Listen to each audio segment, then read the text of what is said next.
Hello, this is Dr. Sonya.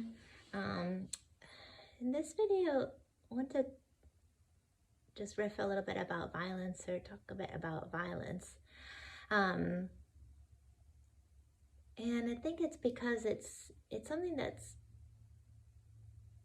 I would say it's kind of pervasive. It's just something we encounter a lot, whether or not we encounter it, we see it, we perpetuate it.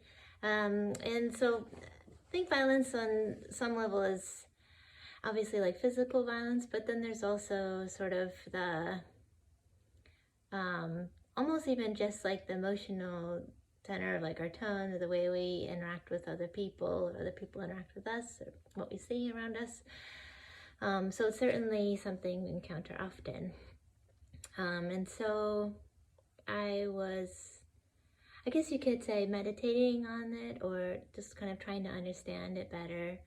I'd like to kind of train it out of my life as much as possible and just have peace and ease and joy. And so I just wanted to really understand it better, but because I'd like to not partake in violence at all. And like I said, even in kind of tone and words in interacting with other people, especially my loved ones.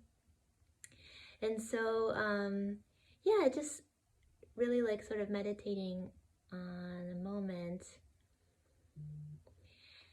And this is, I could kind of like see in my mind's eye, trying to see, kind of take the emotion out of a moment and see as best as possible from, say, like the 30,000 foot view. Okay, like what is happening here? And what I was seeing is like, okay, so there's, a scenario, and in the scenario, there's one person that like perceives a violation. Whether or not a violation has occurred is not really important. It's that there's a perception of a violation. And then so in response to this like perception of violation, there's a reaction. It's not really a response, but it's a reaction.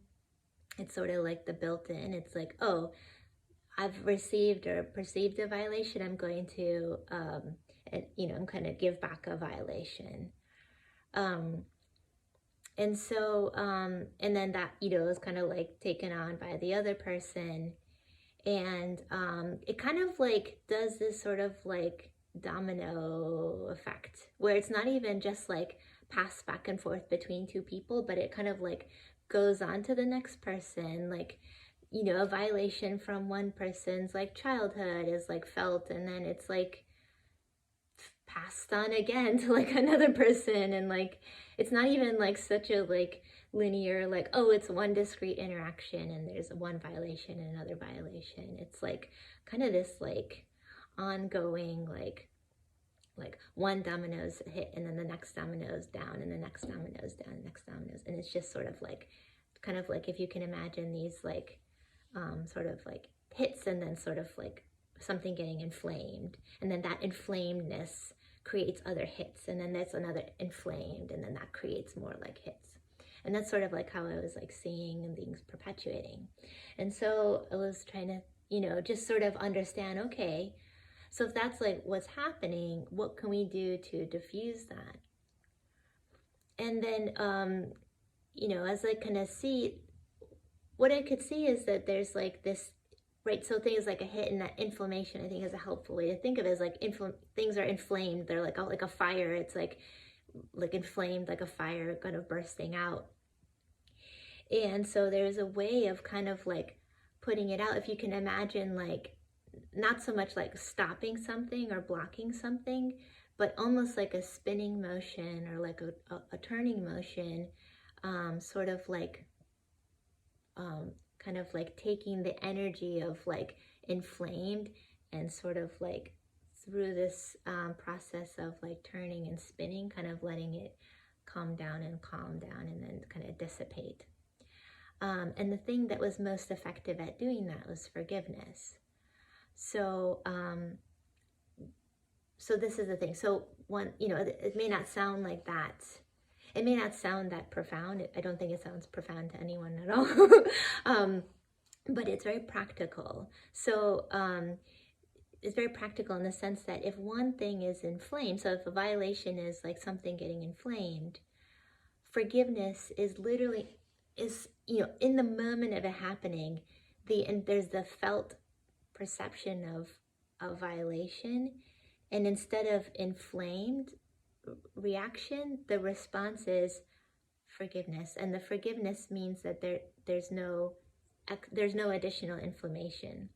And so it's essentially like a transgression is perceived, it's immediately forgiven, like within nanoseconds. And because within nanoseconds it's forgiven, nothing else happens. There's no more domino effect. There's no more, you know, kind of inflame that like hits other things. It just kind of stops with that. And so, you know, you might be able to say, oh, practically if you apply that to other scenarios, well, we can't just, you know, forgive this or forgive that. Some things require, you know, response and, you know, outrage and things like that. And I mean this a bit more on the micro, I mean on a much more like microscopic scale on what's happening within the self. It's not really on like the global scale. It's not really on like thinking about like, you know, really intense trauma. It's not exactly like that. It might grow to that over time for an individual, but it's taking it way more microscopic on the individual moment to moment experience of like feeling a violation and then choosing to not respond with violation, but to just respond with forgiveness. And the power in that is not in how the other person feels. It's actually in how you feel. It's incredibly powerful because it is so peace-giving. And when I say peace-giving, I mean like literally just like you just stay at peace and at ease. Like you don't fall out of your kind of like calm and peaceful state.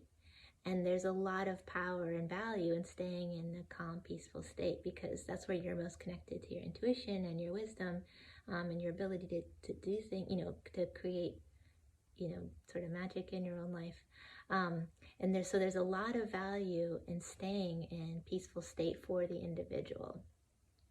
And so, you know, I'm actually saying this like not because I'm like so calm and so peaceful. I'm saying this because I'm actually, you know, kind of like, oh man, I'm getting so inflamed and getting outraged or getting upset about this or that, or this was a violation, this wasn't done like the right way, oh, like, or getting upset at myself, like I didn't have a good response or the right response. And it's just like, nope, just like forgiveness and grace and forgiveness and grace. And the more I can, in the moment to moment, be aware of how I'm responding to other people and situations, and the more I can choose forgiveness, the more peace I have in my day, and the more enjoyable my day is, and the more kind of like easy and flowing my day is.